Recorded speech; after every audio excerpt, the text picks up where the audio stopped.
Tiffin आज Maggi बनाऊली भाविनेली आपण सहित सेयार करनेबी।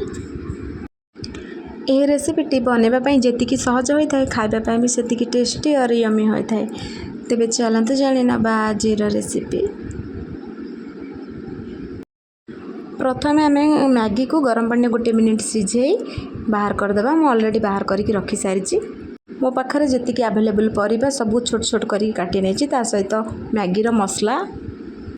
एबे आम कौन करवा ना गैस ऑन कर कड़े बसेबा। कड़े तेल पकई जीरा कंचा लंका पियाज पकई टे भलसे कंचा स्मेल पर्यंत गला पर्यंत भाजी ना। तापर आलू को ऐड करवा। आलूर टिके सिझी गला से टमाटो देदेबा। टमाटर दे सारापर सोयाबीन को देदेबा। सोयाबीन दे एपट सेपट घांटी नवा। स्वाद अनुसार लुण हल्दी पाउडर लंका पाउडर जीरा पाउडर गरम मसला दे टिके भलसे एपट सेपट कर मक्का दे नवा। गाजर बीट पकई से एपट सेपट घांटी नवा। बास कंचा स्मेल टिके न रही टिके 2 मिनिट घोड़े नवा। एबे आमे देदेबा सिझा होई रखा हिथिबा मैगी को देदेबा।